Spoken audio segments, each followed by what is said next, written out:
आत्मवंदन सगळ्यांचं खूप स्वागत करते. खूप प्रेमाने आणि हृदयातून अनुभवणाऱ्या करुणेतून तुमच्या सगळ्यांचं खूप स्वागत. तुमच्या सगळ्यांना खूप प्रेम आणि प्रकाश. महाअवतार बाबाजी, पितामहा पत्रीजी, आपल्या सगळ्यांचा उच्च स्व, उच्च आत्मा, या सगळ्यांना प्रणाम, वंदन, आभार. एक सेवक म्हणून मला इथं बसवल्याबद्दल महाअवतार बाबाजींचे खूप खूप आभार. या हृदयातून तुमच्या सगळ्यांना खूप प्रेम आणि प्रकाश. तर आपण अम, जरी आपण धडा वाचन केलंय तरी मला आज माहित नाही एक आतूनच एक संदेश येतोय. ते थोडं स्क्रीन शेअर करून मी तुम्हाला धड्यातले काही ओळी दाखवते. हे सगळं जे येतं ते बाबाजींच्या प्रेरणेने आणि मार्गदर्शनाने येतं, माझ्या उच्च आत्म्याच्या प्रकाशामध्ये येतं. त्यामुळं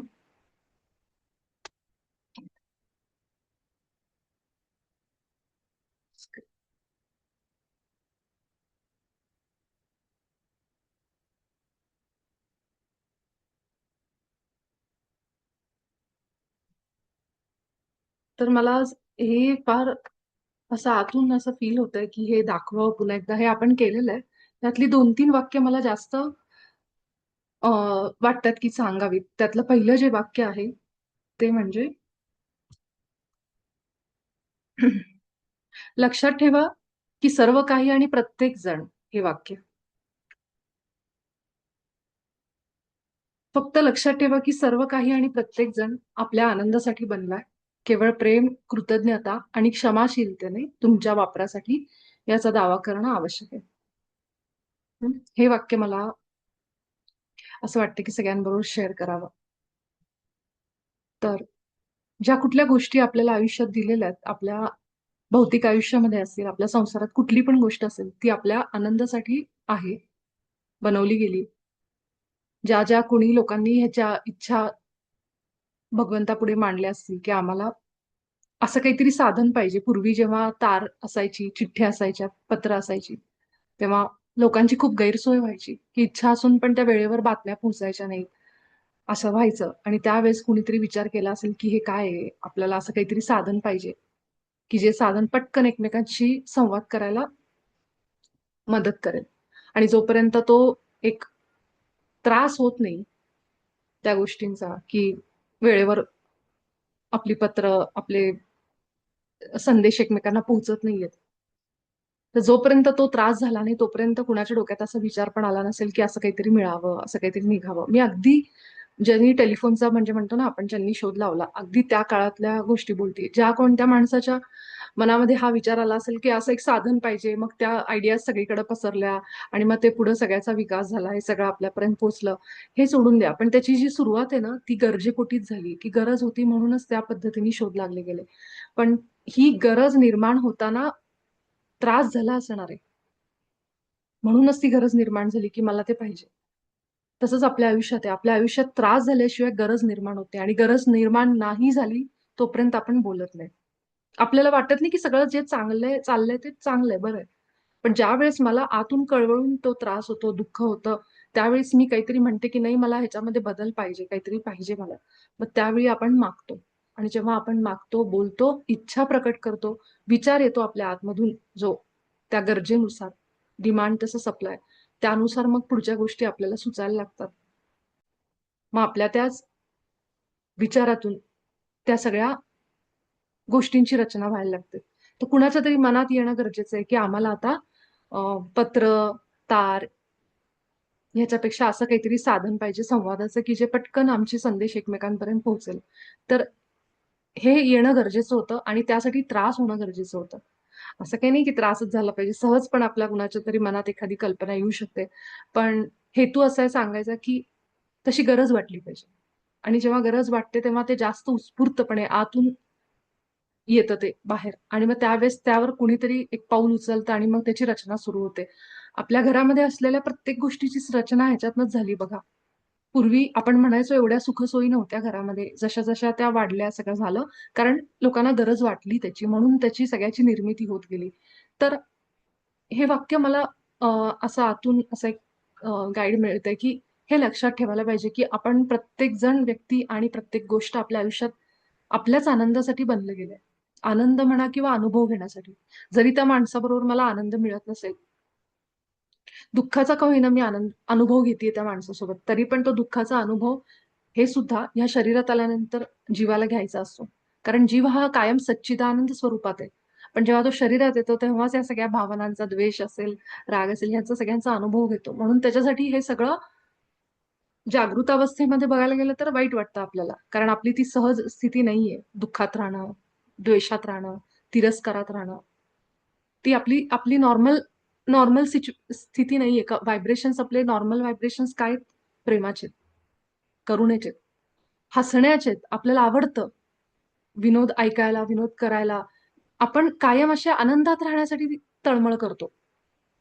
म्हणून तर दुःख येतं आपल्याला. म्हणजे दुःख वाटतं त्या गोष्टीचं. कारण आपली ती सहज नॉर्मल स्टेट ऑफ बिंग नाहीये आपली. आपली साधी सहज अवस्था हीच आहे, की आपण मानवी शरीरामध्ये आलेले परमात्म्याचे रूप आहोत आणि आपल्याला कसं आवडतं तसंच परिपूर्ण आयुष्य जसं आपल्याला बनवलंय त्याप्रमाणेच राहिलं तर मला आवडेल. पण मी त्या स्थितीच्या थोडी बाजूला गेले, की मला त्रास होईल. मला जसं बनवलं गेलं ईश्वराने, जसं ज्या पद्धतीमध्ये ती माझी सहज मूळ स्थिती आहे. पण मी त्याच्यापासून दुसऱ्या भावनांचा अनुभव घेते, दुःखाचा, द्वेषाचा. मग मला त्रास होतो. द्वेष होतो तेव्हा त्या माणसाला काही नाही होत, ज्याच्याबद्दल आपण द्वेष करतोय. आपण जळतो आतमध्ये, है ना? लाकूड जळतं म्हणतात. तसं आपल्याला त्रास होतोय ना, मग आपण आपल्या मूळ स्थितीपासून दुसरीकडे आलो म्हणून त्रास होतोय.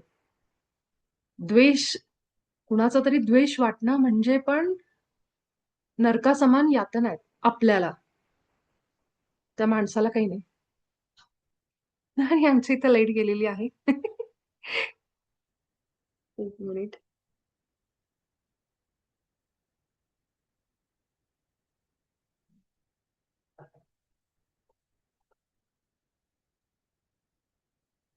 बाबाजींची इच्छा. तर विषय हा होता की द्वेष. तर द्वेषाची जी भावना आहे तीही आपल्याला त्रास देते, समोरच्याला नाही. त्यामुळे एक ते वाक्य होतं जे आता आपण वाचलं. प्रेम, क्षमाशीलता आणि कृतज्ञता. या गोष्टींनी ज्या कुठल्या आयुष्यात गोष्टी आहेत आपल्या, ह्या भावनेनी वापरा. त्याचा आनंद घ्या. हे एक ते वाक्य होतं. आणि दुसरं एक वाक्य मी तुम्हाला जे मला दाखवायचंय.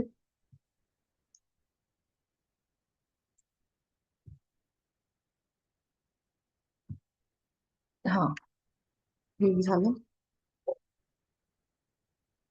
हा, हे एक वाक्य थोडंसं ह्याच्याकडे लक्ष द्या. तुम्हाला केवळ उच्च स्वला तुमच्या खऱ्या इच्छा विचारायच्या. त्या इच्छा सत्यच असतील. या इच्छा ईश्वराला तुमच्याकडून पाहिजे आहेत.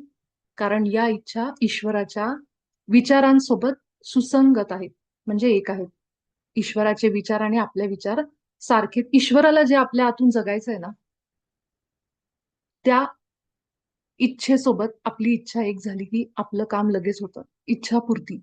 पण त्या कामामध्ये मग आपल्याला भीती वाटते. कारण ते आपण कधीच केलेलं नसतं. उदाहरण देते तुम्हाला. एखादी अशी व्यक्ती आहे ना, जी कधीच स्टेजवर जाऊन बोलली नाहीये. तिला खूप भीती वाटते, की 4 लोकांमध्ये जाऊन बोलणं, करणं.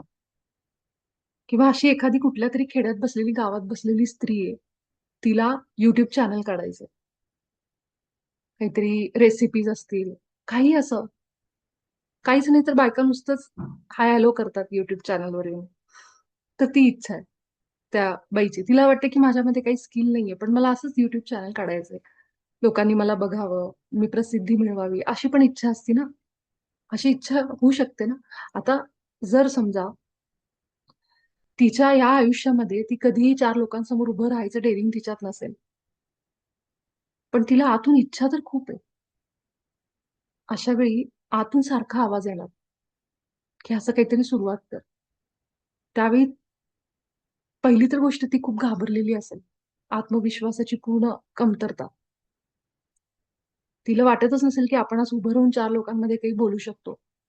त्यावेळी तिच्या आतून येणारा आवाज आहे, जो उच्च स्वचा आवाज आहे, की "काही नाही, तू सुरुवात तर कर, सुरुवात तर कर." मग ती आजूबाजूच्या लोकांचे पण YouTube चॅनल वगैरे बघते. तिला खूप वाटायला लागतं आतमध्ये. पण तिला वाटतं, पण घरातली लोक पण सपोर्ट करत नसतात. आता ही जी मी एक्झाम्पल देते ना उदाहरण, ते तुम्ही आपल्या आपल्या आयुष्याप्रमाणे घ्या बरं का. मी फक्त YouTube चॅनलचं देते. कारण मी ते फेस केलं जेव्हा मी YouTube सुरू केलं तेव्हा. म्हणून मी हे सांगू शकते. म्हणून मी ते उदाहरण देऊ शकते. तर असं समजा, की त्या बाईला खरंच एक रेसिपी म्हणा किंवा काहीही असं काढायचंय. पण तिचा हेतू तो होता, की तिला यायचंय, बोलायचंय त्याच्यावर. पण घरातली लोकं कुणी सपोर्ट करत नाहीयेत समजा तिच्या घरामध्ये. आणि एका खेड्यामध्ये राहिल्यामुळं तिला असं होत असेल, की हे जे काही माझ्याकडे आहे, मी जे काही एक माझ्याकडे कलागुण आहे, ती चांगला स्वयंपाक करत असेल, असं आपण समजू. तर ते कसं समोर आणायचंय? त्यावेळी आतला जो आवाज आहे ना, तो बसू देत नाही स्वस्थ. काहीतरी करून हिम्मत करून ती बाई सुरू करते. छोटं-मोठं का होईना. सुरुवातीला तिचं जे काम आहे ना, जे काही ती करतीये ते आवडेलच असं नाही. लोकं नावं पण ठेवत असतील खाली कमेंटमध्ये येऊन किंवा तिला इतरही लोकं कुटुंबातले, तिला तितका सपोर्ट पण नसतील करत. पण इथून जे येतंय ना हृदयातून, ते ऐकत, ऐकत, ऐकत ती पुढे जाते, पुढे जाते, पुढे जाते. 1 मिलियन सबस्क्रायबर पर्यंत तिचा प्रवास जातो. हळू-हळू. इतकी ती फेमस होती, इतकं तिचं काहीतरी नावलौकिक होतं, प्रसिद्धी मिळती, पैसा मिळायला लागतो भरपूर. लोकं नवीन आयुष्यामध्ये येतात, जोडली जातात. ह्या प्रवासादरम्यान तिची सगळी प्रगती बघून जवळची लोकं दूर जातात, द्वेषाने. की इतकं सगळं चांगलं कमवलंय म्हणून. पहिली तर तुटतात ती आपलीच लोकं, आपली प्रगती सुरू झाल्यानंतर. कुटुंबीय लवकर बाहेर पडतात आणि मग नंतर बाहेरची लोकं. असं बहुतेकदा असं होतं, नेहमीच होतं असं नाहीये. त्याप्रमाणे तिचंही होतं. हळू-हळू ती इतकी एक मोठी उद्योजिका बनती त्या YouTubeवरून, की स्वतःची एक छोटी एक प्रायव्हेट लिमिटेड अशी कंपनी सुरू करते. मग ती हळू-हळू एक्सपोर्टपर्यंत जातो. म्हणजे तो बिझनेस किती वाढतो. कुठून आलेली ती आतून आलेली एक छोटी एक विचार ईश्वराचा, एक छोटा विचार. त्या विचारातून तिने ते केलेलं धाडस, स्वतःचा कम्फर्ट झोन सोडून, कधी 4 लोकांसमोर जाऊन न बोललेली बाई, अशी खेड्यातली अशिक्षित, कमी शिकलेली आपण असं समजू. असं पण त्याच्यात एक ॲड करू आपण एक कॅरेक्टर. असं आपण एक पात्र तयार करू आपल्या उदाहरणामध्ये. आणि मग तिला एवढा मिळालेला सक्सेस आणि त्याच्यातून तिचं मध्ये तिचा गेलेला सगळा तिचा प्रॉडक्ट्स, तिचं एवढं कौतुक आणि इथं चांगली-चांगली लोकं आदळत आपटत बसतात, मेहनत घेत बसतात. पण त्यांचं ते काम होत नाही. इतकी मेहनत घेऊन पण. इतकी उदाहरणं आपण बघतो. त्या लोकांचा त्यांचा त्यांचा प्रवास आहे. पण ह्या बाईला अगदी सहजपणे एकच काम होतं, की धाडस करणं. जो विचार येतोय मनात, त्याच्यावर विश्वास ठेवणं आणि पुढे जाणं. आणि ते जे धाडस आहे ना, जे तिने त्या क्षणालाच केलं, एक चॅनल सुरू केलं किंवा अजून कुठल्या सोशल मीडियावर. त्या एका निर्णयामुळे तिच्या आयुष्यामध्ये किती मोठा बदल झाला बघा. आपले निर्णय, आपले चॉईसेस, आपले पर्याय हे आपलं आयुष्य बदलतात. खरोखर. आता असं नाहीये, की आपण तर म्हणतो, की हे विधिलिखित आहे, हे सगळं असं आहे, हे होणारच असतं.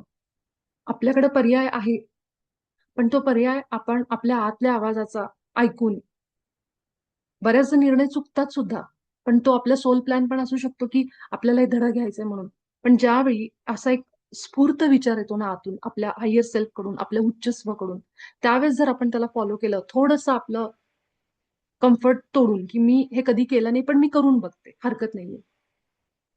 अशा विचारांमध्ये जेव्हा आपण ते करतो, म्हणजे ती जी इच्छा असते ना आलेली सारखी आतमध्ये, जी आपल्याला स्वस्थ बसू देत नाही, सारखा तो आवाज, तो ईश्वराचा आवाज आहे. त्याला आपल्यातून ते सगळं जगायचंय. शून्यातनं उभं केलेलं विश्व त्या बाईसारखं. शून्यातनं कसा तो माणूस एक बिझनेस सुरू करून एक्सपोर्टपर्यंत, परदेशापर्यंत पोहोचतो.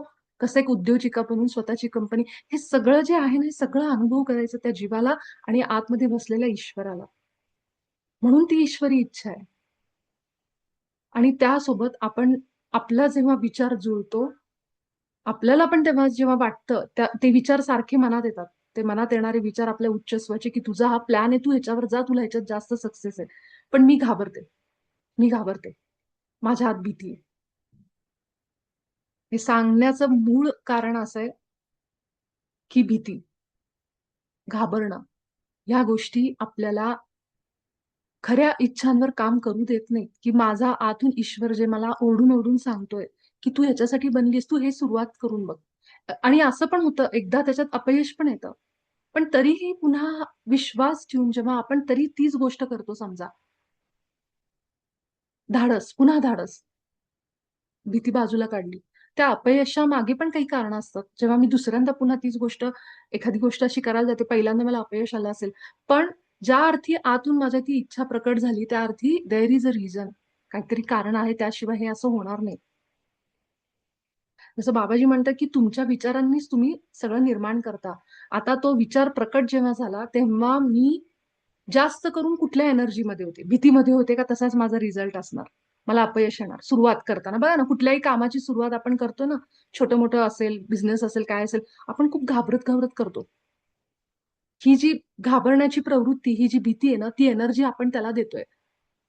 जसं गॅसमधून आपण अग्नी बाहेर काढतो, त्याच्यावर जे काही अन्न शिजवतो, आपण अग्नी देतो त्याला आणि मग ते अन्न शिजतं. तसंच आपल्या कुठल्याही कामाला आपण जी एनर्जी देतोय, ऊर्जा देतोय, मी भीतीची देतीये. मग माझा जो बिझनेस आहे तो तसाच असणार. भीतीदायकच असणार, की त्याच्यातनं मला काहीच रिझल्ट मिळणार नाही. पण ज्यावेळेस मला हे समजतं, की नाही, मी करू शकते, मी करू शकते. कारण येऊन पुढे जाऊन एका ठिकाणी आदळलो आपण, आपटलो, खाली गेलो, एकदम रॉक बॉटम म्हणतो ना, अगदी धडपडून पूर्ण शून्य झालं आपलं सगळं. की मग मात्र असं वाटतं आता काही असू दे करायचंच. मग त्यावेळेस जे धाडस येतं ना, त्या धाडसाने तो बिझनेस गेलेला, डुबलेला पुन्हा उभं करतो आपण. अशी आपल्या आयुष्यात आता उदाहरणं आठवा, की जिथं पहिल्या प्रयत्नात आपण अपयशी ठरलो, पण त्याच्यानंतर जेव्हा आता जाऊ दे, जे व्हायचं ते होईल, असं म्हणून जेव्हा आपण सुरू केला ना ती गोष्ट, त्यावेळेस ती त्याच्यापेक्षा चांगली झालेली असते. हं, काय फरक असतो दोन्ही सिच्युएशनमध्ये? आतून भीती काढलेली असते. आज मला माहीत नाही हे का आलं मला असं. एक ताई आहेत आपल्याच ग्रुपमधल्या त्या पण मला म्हणल्या, "मला तुमच्यासारखंच ध्यान वगैरे घ्यायचंय विपुलाताई."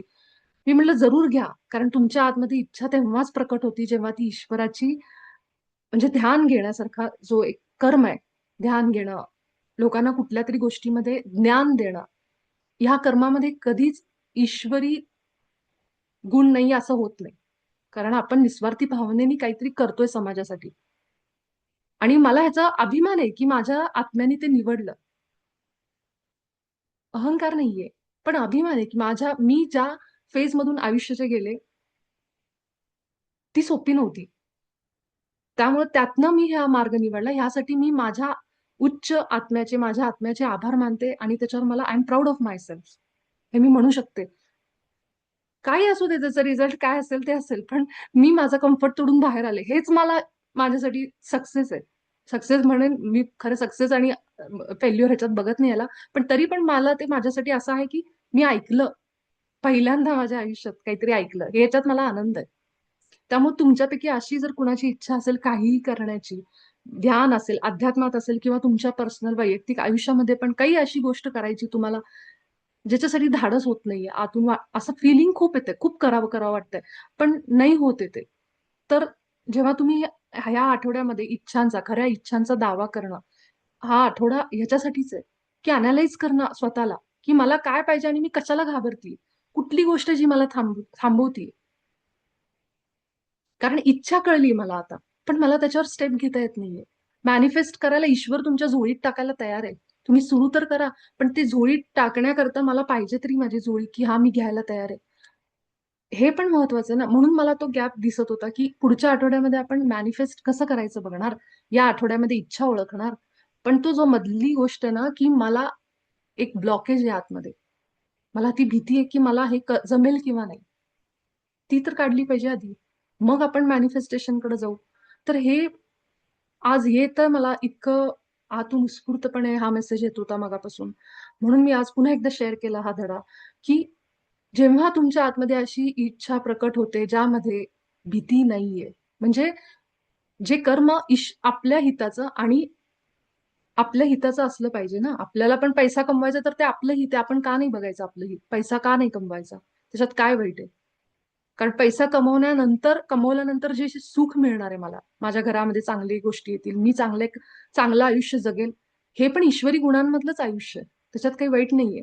आपल्याला कुठं फकीर होऊन वैराग्यामध्ये पूर्ण सगळं एकदम सगळ्याचा त्याग करून जायला नाहीच सांगितलंय ईश्वराने. आपल्याला गृहस्थाश्रम दिलाय, संसार दिलाय, ह्या गोष्टी दिल्यात. ज्या समाजात आपण राहतो तिथं पैसा चालतो, तिथं पैसा बोलतो सगळ्या गोष्टीला. त्यामुळे मी असं म्हणूच शकत नाही, मी ध्यान करते, अध्यात्मात आले म्हणजे आता मला पैसा नको, असं म्हणूच शकत नाही. कारण आपल्याला रोज उठल्यावर खायला प्यायला पैसाच लागतो सगळ्या गोष्टीला. त्याच्याशिवाय आपलं पोट चालत नाही. त्यामुळे पैसा कमवणं हे काही वाईट नाहीये. आणि त्यासाठी मी माझं हित बघणं आणि सोबतच त्या कर्म सुरू करण्यामध्ये माझा काय उद्देश आहे, हेतू काय, माझ्या स्वतःच्या आयुष्यात पैसा कमवणं, एक चांगलं आयुष्य जगणं समाधानी, सोबतच सृष्टीच्या हिताचं. म्हणजे माझ्या त्या कर्मातून कुणाचं नुकसान नाही व्हायला पाहिजे, कुणाची स्वतंत्र इच्छा मध्ये तडजोड नाही झाली पाहिजे. ह्या गोष्टी आपण फक्त चेक करायच्या. आणि असं आपण मोस्टली जे आपलं पैसा कमवण्याचं काम असतं ते आपण असं करतच नाही, की ते कुठल्या तरी गैरमार्गाने असेल किंवा कुणाची तरी हे होत असेल, तर ह्या पद्धतीनेच आपली कामं असतात. पण यावेळी महत्वाचं असतं की त्याला मी एनर्जीनी काय सुरू करते, काय एनर्जी सुरुवात करताना, भीती आहे का विश्वास आहे, का विश्वास आहे. खूप महत्वाचं आहे हे. जे काही आपण इनपुट देऊ तसं त्याचं आउटपुट असणार आहे. मी जर भीतीची एनर्जी दिली ना, तर हे दोन गोष्टी लक्षात ठेवायच्या, की कुठलंही कर्म सुरू करताना भीती आहे, प्रेम आहे का विश्वास आहे, हे चेक करायचं. त्याचा आधार, पाया. पहिलं हे चेक करायचं, की मी ही गोष्ट टाळतीये किंवा करते कुठली गोष्ट, त्याचं बेस काय? भीतीने करतीये, त्याचा बेस लाईन भीती आहे का विश्वास आहे? मला यश मिळणारच किंवा मला यश मिळालंच आहे. आणि मी प्रेम आणि विश्वास आहे माझा, माझ्या मार्गावर, माझ्या परमात्म्यावर, जो मला आतून मार्ग दाखवते, माझा उच्च स्व. ह्या विचारांनी मी सुरुवात करते का माझ्याकडे होईल का नाही, जमेल का नाही, हे विचार आहेत जास्ती करून. असं एक दोन विचार आले तर लगेच काही नाही फरक पडत.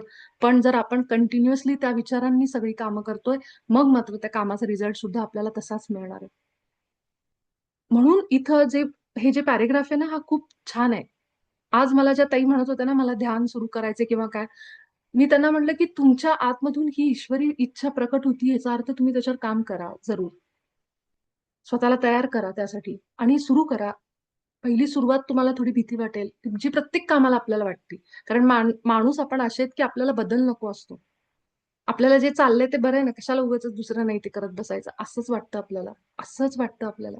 पण जर आतून तुमच्या ती दैवी इच्छा प्रकट होतीये, तर ती तुमच्या ईश्वराला तुमच्यातून जगायची आहे. म्हणून कुणाच्याही युट्यूबच्या चॅनलच्या खाली जाऊन कमेंट टाकताना खूप विचार करा, खूप विचार करा.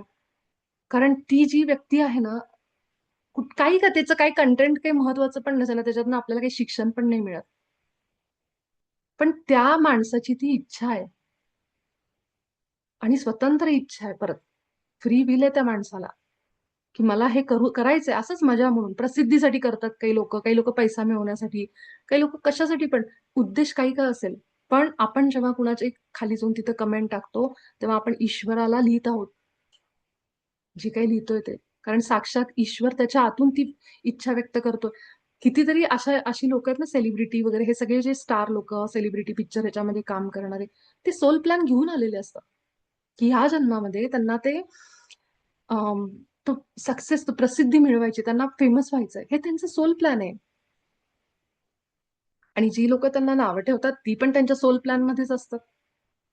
तेही तितकंच खरंय. पण जेव्हा आपण जागृत असतो तेव्हा आपण कुठल्याही माणसाला क्रिटिसाइज करताना, निंदा करताना आपल्याला आठवलंच पाहिजे की आपण ईश्वरी रूपात आहे, तो पण ईश्वरी रूपात आहे, तो पण ईश्वरी प्रतिमेत आहे. बाबाजींचं हे वाक्य विसरायचं नाही. आणि सगळ्या संतांनी आपल्या आपल्या महाराष्ट्रामध्ये आपण इतके इतके भाग्यवंत आहोत.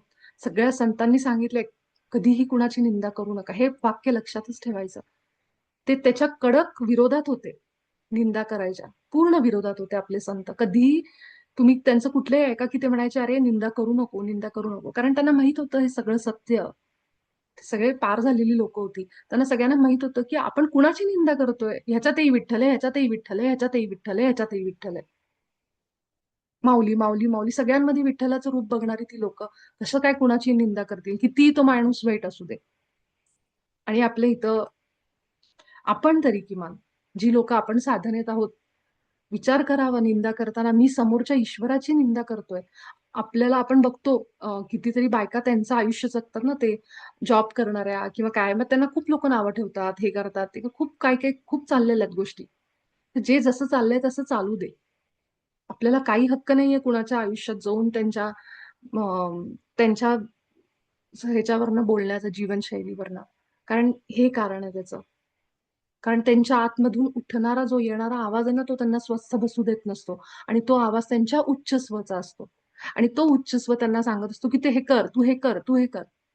त्याप्रमाणे ते त्यांचं आयुष्य जगतात, अनुभव घेतायत, चांगलं-वाईट सोडून द्या. ते त्याप्रमाणे प्रसिद्धी मिळवतायत, कुठे काय काम जे काही असेल त्यांची ती जीवनशैली जगतायत. म्हणून प्रत्येक जण आपल्या आतून येणाऱ्या आवाजाप्रमाणे आयुष्य जगतोय पृथ्वीवर. मला काय वाटतं त्याप्रमाणे मी माझं आयुष्य घडवते. मी कपडे कसे घालायचे, मी राहायचं कसं, मी कुठे जायचं, मी काय काम, हे सगळे एजंट तो जो आतला आवाज आहे ना, जो ईश्वर त्यांच्या आत जगतोय ना, तो त्या इच्छेप्रमाणे जगतोय. त्यावेळी हे जे दिलेलं आहे ना, की हे ते बीज विचार आहेत, जे ईश्वराच्या गुणांनी युक्त असणाऱ्या तुमच्या रचनेला जन्म देऊ शकतात. आता आपण बघतो अनेकांचे न्यूजमध्ये ऐकतो अनेकांचं अडचणी, कुणी काय कुठल्या ह्याच्यात जातं, अडचणींमध्ये जी लोकं आहेत मला म्हणायचंय, की जे फेल्युअर आहेत, फेल होतात किंवा पोलीस पकडतात त्यांना. असल्या-असल्या ज्या गोष्टी घडतात त्या सगळ्या गोष्टींमध्ये. ते असं का होतं? कारण त्यांचं जे रिझल्ट आहे, ते त्यांच्या इनपुटवर आहे. त्यांनी त्या विचारांनी सुरुवात केली म्हणून त्यांचा शेवट जो आहे तो तसा आला. त्यामुळं आपल्या इथला न्याय जरी कसा का असेना, तो न्याय चुकत नाही. तो न्याय चुकत नाही. त्यांच्या विचारांनीच त्यांनी सगळी निर्माण केलंय आणि त्याची जी न्याय व्यवस्था ना ती एकदम कडक आहे. म्हणजे कडक म्हणजे एकदम ॲक्युरेट आहे, जस्टिस. तर त्यामुळं जो जीव येतोय तो त्याच्या विचारांनी त्याचं सगळं निर्माण करतोय आणि त्याप्रमाणे त्या इच्छांवर काम करतोय. तर आपण सुद्धा आपल्या आतमधून जो येणारा आवाज आहे, तो आपल्या ईश्वराचा आहे. आपल्या उच्च स्व जो सांगतो, अशी इच्छा ज्याची बेसलाईन प्रेम आहे, प्रकाश आहे, करुणा आहे. आपल्या हिताचं आहे किंवा सृष्टीच्या, समाजाच्या हिताचं. असं काही जरी असेल, तर ती इच्छा कुठेही सप्रेस करू नका, दाबू नका. ती लिहून घ्या. लिहून ठेवा आत्तापुरतं. त्याच्यावर तुम्हाला एक संधी दिली जाईल. संधी मिळते, तुम्हाला चांगली साधनं मिळतात, लोकं मिळतात तुमच्या आयुष्यात, येतात तशी लोकं मदत करणारी. त्यावेळेस मात्र ही संधी सोडायची नाही. पण तुम्ही जर आत्ता त्या इच्छेकडे दुर्लक्ष केलं, तर पुढे जाऊन तुम्हाला ते खूप हे वाटेल, की तेव्हा मी काम करायला पाहिजे होतं. कारण ती इच्छा तुमच्या आतून ईश्वराला घ्यायची असते, त्याचा अनुभव. तर मला आज हे पुन्हा रिपीट करावंसं वाटलं, माहीत नाही कशासाठी, की का असं आलं? अं, तुमच्या इच्छा प्रेम, समृद्धी, शांती, ज्ञान, आनंद आणि ईश्वराच्या इतर सर्व गुणांमध्ये राहून पूर्ण होतील. म्हणजे तुम्ही जेव्हा ती इच्छा करत असाल, अनुभव, तेव्हा तुम्ही आपोआप त्या गुणांमध्ये असाल, की तुम्हाला त्यातनं ते केलं, दिवसभर आज काम केलं, की वॉव! असं वाटेल बरं झालं. किती छान गेला दिवस. दिवस कसा गेला, वेळ कसा गेला, ह्या गोष्टी कळत नाहीत जेव्हा आपण आपल्या त्या कामामध्ये असतो. तो ती ती ती गोष्ट आपल्याला खूप आनंद देते. अशा सगळ्या इच्छा आपल्याला अं, त्याच्यावर काम करायला पाहिजे आपण. हे मला सांगायचं होतं, की असं जे काही तुम्हाला वाटतं, त्यावर तुम्ही थोडं-थोडं का होईना सुरुवात करा. त्या इच्छा बघत असताना कुणाच्या दुसऱ्या इच्छांमध्ये तडजोड आपण हे इंटरफिअर करत नाहीयेत ना, फ्री विल हस्तक्षेप करत नाहीयेत ना, हे पण आपण लक्ष ठेवायचं. ठीक आहे. तर जसं की आपले 2 दिवस आपले सरावाचे राहिलेले आहेत. सराव तुम्हाला सगळ्यांना माहिती आहे. सराव आपण तुमचं तुम्ही पण एक 10 मिनिटं, 15 मिनिटं बसून करू शकता. याच्यात सराव इतका अवघड नाहीये, की डोळे मिटून ईश्वरासोबत एक व्हायचं. आपली आभा स्वच्छ करायची, लॉक करायची. त्यानंतर आपल्या उच्च आत्म्याबरोबर एक झाले मी आता. त्याचे विचार, त्याचे गुण माझेत म्हणायचं. संकेत येत असेल तुम्हाला सिग्नल, तर तो सिग्नल मागायचा आणि नंतर तुम्ही त्याला विचारायचं, की माझ्या खऱ्या इच्छा काय आहेत? जितकं आपण हृदयावर आतमध्ये खोलवर जाऊ, तितकं उत्तर ॲक्युरेट येतं आणि ती इच्छा मागायची. 15-20 मिनिटाचा सराव आहे. त्यामुळं हा सराव तुम्ही कुठल्याही वेळी करा. सकाळ, दुपार, संध्याकाळ कधीही करा. पण तुम्हाला सगळ्यात महत्वाचं आहे हृदयावर ध्यान लावणं. आणि ध्यान लावताना काय करायचं, मोठे श्वास घ्यायचे. आपण जसं आनापानसती ध्यान करतो, श्वासांवर लक्ष देतो. सुरुवातीला मोठ्या श्वासांनी हळूहळू जी काही टेक्निक तुम्हाला आवडतात आणि हे श्वास मोठे मोठे घेत तुम्ही हृदयावर जा. थोडा वेळ हृदयावर बसा. ध्यान लावून आपल्या उच्च आत्म्याला म्हणा, की मी तुझ्यासोबत एक आहे. आणि मग जितकं खोलवर जातो, तेव्हा आपण आपली जी नेहमीची सरावाची पद्धत आहे, की मी ईश्वरासोबत एक आहे. माझी आभा स्वच्छ करते. हे सगळं करून मग म्हणायचं, की मला माझ्या खऱ्या इच्छा सांग. काय आहेत माझ्या इच्छा? आतून ते आवाज, तो विचार प्रकट व्हायला लागेल, या इच्छेसंदर्भात. पुढच्या धड्यांमध्ये आपण जेव्हा मॅनिफेस्टेशन पूर्ण करू धडा आपण, त्यानंतर आपण आपल्या उच्च स्वकडनं हो आणि नाहीचे संकेत घेणार आहोत. आपल्याला कुठलाही निर्णय घेताना आयुष्यामध्ये आपल्याला हो आणि नाहीचे संकेत आपला उच्च स्व देतो. आपले ऑलरेडी एक मास्टर आहे प्रफुल्ल म्हणून. त्याला ऑलरेडी सराव जरी नाही बसला, तुम्ही नॉर्मल जरी असे असाल आणि तुम्हाला असं बसल्या-बसल्याच तुम्ही निर्णय विचारला किंवा तुम्ही संकेत मागितला, तरी सुद्धा ते संकेत मिळतात. तुम्ही डोळे जरी नाही मिटले आणि तुम्ही नुसते असे बसलेले असाल आणि तुम्ही म्हणले, की मला संकेत दे, तर बरोबर तो संकेत यायला लागतो बरोबर त्यावेळेस. असं होतंय त्याच्यासोबत सुद्धा. डीपली कनेक्टेड असतो आपण सगळेजण आपल्या उच्च स्वला. आणि पुढच्या धड्यांमध्ये बाबाजींनी आपल्याला आपल्या त्या संकेतांबद्दल सांगितलेलं आहे. त्यामुळं तुम्ही विचारच नाही करू शकत, की हा अभ्यासक्रम किती जबरदस्तरित्या बनवला गेलाय आणि आपल्या आयुष्याच्या प्रत्येक एरियामध्ये, प्रॉब्लेममध्ये हा अभ्यासक्रम आपल्याला मदत करतो. कारण आपला जो गाईडन्स आहे ना, तो आधेमध्ये कुणाकडून नाही, डायरेक्ट आपल्या ईश्वराकडून म्हणजे आपल्या उच्च आत्म्याकडून आपल्याला मिळतो. मध्ये-अधे त्याच्या कुणी नाहीये. आपण केवळ आणि केवळ सगळ्यात पवित्र, प्युअर अशा आपल्या फॉर्मशी जोडलेला असतो, आपल्या आत्म्याशी, जो आपल्याला सगळा गाईड करतो. म्हणून हा अभ्यासक्रम इतका आपण हृदयातून करा, कारण हृदयावरचा अभ्यासक्रम आहे आणि ही जी बुद्धी आहे ना आपली, ही बुद्धी खूप लिमिटेड आहे, आपलं माइंड. सर्वज्ञ म्हणतो ना आपण, माझा ईश्वर सर्वज्ञ आहे. सर्वज्ञ बुद्धिमत्ता आहे. आता हे जे सगळं ज्ञान आहे ना, ते इथं नाहीये बुद्धीत. बुद्धी तर एक छोटी भाग आहे, जी पुढच्या धड्यात आपल्याला वाचायला मिळेल ते वाक्य बाबाजींचं, की तुमची बुद्धी तर अगदी छोटासा भाग आहे तुमचा. तुमचं सगळं ज्ञान तर इथं आहे. तुमच्या हार्टमध्ये, हृदयामध्ये. एक धडा आहे बाबाजींचा, एनलिव्हिंग हार्ट, हृदयाला जिवंत करणे म्हणून. त्या धड्यामध्ये पण हे सांगितलंय. सोबतच तिथं जेव्हा आपण हृदयाला जागं करतो, जिवंत करतो, त्याच्याच तिथं आपल्याला 2 संकेत मिळतात, हो आणि नाहीचे. जे संकेत आपल्याला सगळीकडे मदत करतात, आपल्या आयुष्यात निर्णय घेताना. आणि ते खूप इंटरेस्टिंग आहे. जेव्हा आपण तिथे येतो, तिथपर्यंत जेव्हा जाऊ आपण, तेव्हा आपल्या शरीरामध्ये असे संकेत यायला लागतात. आणि हे संकेत अगदी ईझी आपल्या मनावरचे असतात. आपल्याला असं नाही, की हे असेच यायला पाहिजेत, असं नाही. तुम्ही तुमच्या उच्च स्वला त्याप्रमाणे संकेत सांगू शकता.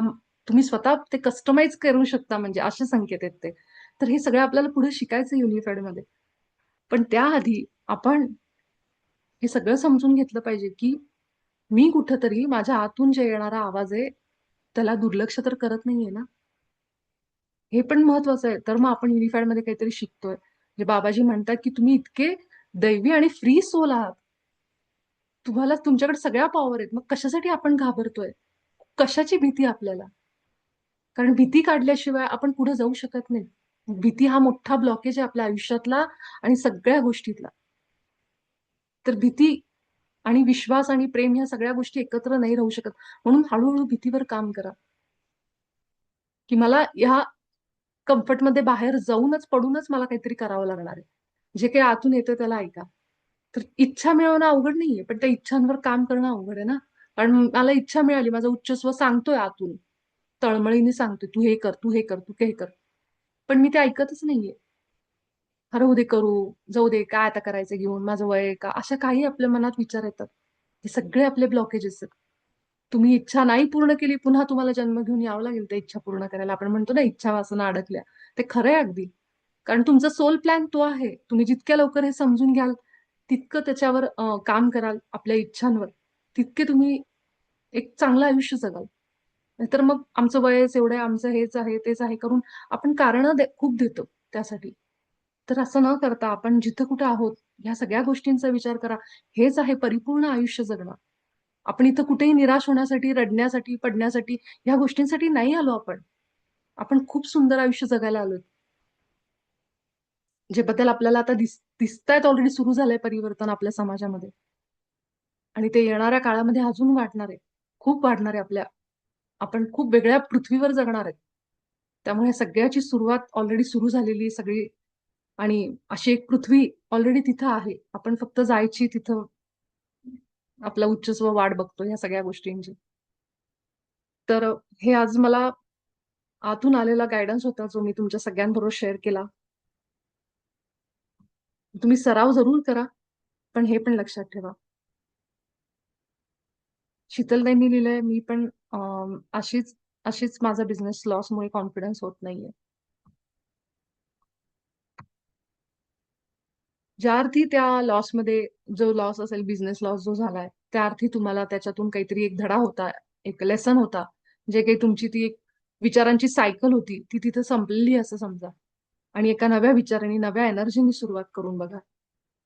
जर आतून गाईड आला तरच. साहजिक आहे, मी सांगते म्हणून नाही. आपला उच्च स्व आपला गुरु आहे. त्याच्याशी बोला. मग आपण हे कम्युनिकेशनचं का शिकतोय आपण? किती दिवस आपण डिसिजन घ्यायला पुढे मागे बघणार, इकडे-तिकडे बघणार. जेव्हा आपल्याला आपलं उच्च स्व सगळं सांगायला तयार आहे, मी तुम्हाला सगळं सांगतोय, तुम्ही फक्त माझं ऐका. त्यावेळी आपण शिकलं पाहिजे ना हे टेक्निक. आपण किती दिवस इतरांना विचारणार, कसं करू, काय करू? तर हे हे आपल्याला जे मिळतं हे सगळं ज्ञान, हा सगळा पद्धतशीर अभ्यासक्रम तो ह्यासाठी, की आपण प्रत्येक डिसिजन घेताना डोळे बंद करून मी हृदयात गेले, की मला समजलं पाहिजे, की माझ्या आतमधून काय आवाज येतोय. त्यासाठीच तर हा अभ्यासक्रम आहे. अजून पण वेळ नाही गेली. आपल्याला 6 महिन्याचा अवधी दिलाय.